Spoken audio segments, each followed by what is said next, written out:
대통령을 배출한 집권 여당은 정부의 잘못에 대해선 함께 책임을 지고 선거를 통해 국민에게 성적표를 받죠. 그런데 위헌적 비상계엄을 선포한 윤 대통령이 버티고 버티다 체포되기까지 집권 여당다운 모습은 좀처럼 눈에 띄지 않았습니다. 끝내 내란 수괴를 감싸려 했다는 비판에서 자유롭지 못한 여당 국민의힘이 지난 43일간 행적을 이문현 기자가 되짚어봤습니다. 작년 12월 3일 윤석열 대통령이 심야에 기습적으로 비상계엄을 선포했습니다. 경찰이 국회를 봉쇄하고 계엄군은 의사당에 들이닥쳤습니다. 비상계엄을 해제할 방법은 국회 의결뿐. 이 표결에 참석한 여당 국민의힘 의원은 단 18명에 불과했습니다. 제가 일단 불참하게 된 건 제 판단으로 결정됐습니다. 비상식적인 계엄 선포를 두고 처음엔 여당에서도 윤 대통령 책임을 묻는 목소리가 나왔습니다. 책임 있는 사람들에 대한 엄정한 책임 추구. 그리고 세 번째가 대통령의 탈당 요구였습니다. 하지만 1호 당원 탈당은 은근슬쩍 없던 일이 됐고 여당은 윤 대통령의 탄핵 소추에는 반대를 선언했습니다.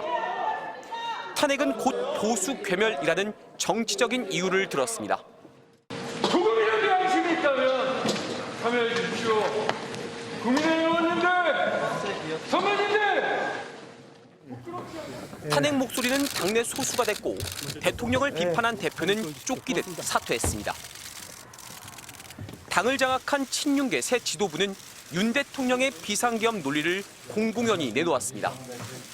계엄 선포의 배경이 되었던 민주당의 입법 폭주와 탄핵 공세, 그리고 선거 관리의 의혹에 대해서도 공개적인 논의가 이루어지도록 장을 마련해야 합니다. 윤 대통령의 탄핵 심판을 맡을 헌법재판관 임명은 돌연 막아섰고 내란특검법은 대안을 제시하지 않고 반대만 했습니다. 수사기관이 윤 대통령 체포에 나서자 소속 의원 40%가 대통령 관저로 뛰어갔습니다. 군사독재의 폭력조직 백골단을 자처한 단체를 국회로 불러 마이크를 쥐어줬습니다. 탄핵에 찬성한 초선 의원에겐 탈당하는 게 어떠냐 압박한 지도부는 관저 앞으로 달려가도 백골단을 불러도 의원의 자율성을 존중한다며 방관했습니다. 징계 사유에 해당하지는 않는다고 보고 있습니다. 12.3 비상계엄 후 대통령 체포가 이뤄진 43일 동안 정부, 여당은 제대로 책임을 말하지 않았습니다.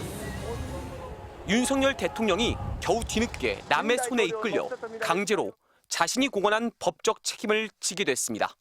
MBC 뉴스 이문현입니다.